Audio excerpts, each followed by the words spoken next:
મહુવાના મોટા ખોટવાડા ગામમાં પુલ બેસી ગયો. જર્જરિત થઈ જતા લોકો હેરાન થઈ ગયા છે. ગામ નજીક પસાર થતી માલણ નદી પર અંદાજે 20 વર્ષ પહેલા બેઠો પુલ બનાવવામાં આવ્યો હતો અને ગ્રામજનોનું કહેવું છે કે આટલા વર્ષોમાં એક પણ વાર પુલનું સમારકામ તક નથી કરવામાં આવ્યું, જેના લીધે છેલ્લા 10 વર્ષથી પુલ બિસ્માર બન્યો છે. પુલમાં નાના મોટા અસંખ્ય ખાડાઓ પડી ગયા છે. અત્યંત જર્જરિત થઈ જતા પુલમાં ઠેર ઠેર સળિયાઓ બહાર નીકળી ગયા છે, જેના લીધે લોકોને અકસ્માતનો ભય રહે છે. ચોમાસાની સિઝનમાં માલણ નદી બે કાંઠે વહેતી હોય છે, જેથી બેઠો પુલ પાણીમાં ગરકાવ થઈ જાય છે. આવી પરિસ્થિતિમાં પુલને ઓળંગી શકાતું નથી અને પુલ પરથી અવરજવર સદંતર બંધ થઈ જાય છે. તાલુકા દરજ્જાના ખોટવાડા ગામમાં 8 થી 9 જેટલી શાળાઓ આવેલી છે.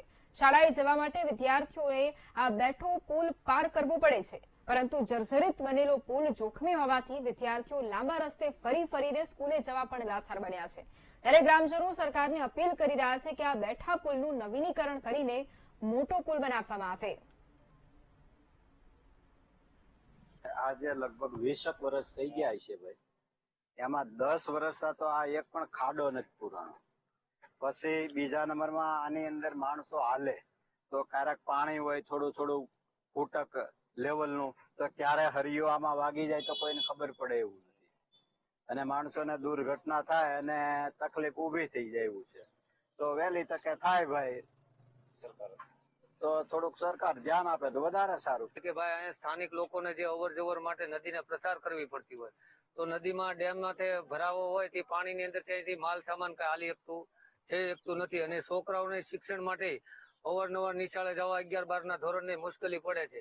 તો અહીંયા અમારું અડધું ગામ આ સાઈડ છે, તો આ ગામના જે વતની છે એને અહીંયા જવા આવવામાં ઘણા પ્રશ્ન આવે છે અને ખરેખર આ પુલ 2007માં મંજૂર થયેલો હતો, તો આજથી 20 થી 15 થી 17 વર્ષ થઈ જશે. તો સરકારશ્રીને અમારી માંગ છે કે હવે મોટો પુલ અમને બનાવી આપે. આ અમારે ઘણા વર્ષોથી આ બેઠલો પુલ છે, અત્યારે બહુ ખરાબ થઈ ગયો છે અને અહીંયા ડેમ ભરાઈ ગયો હોય તો પાણી પુષ્કળ આવે છે, એટલે ત્યાંથી હલાય એવી જગ્યા રહેતી નથી. અમારે સરકારને માંગણી છે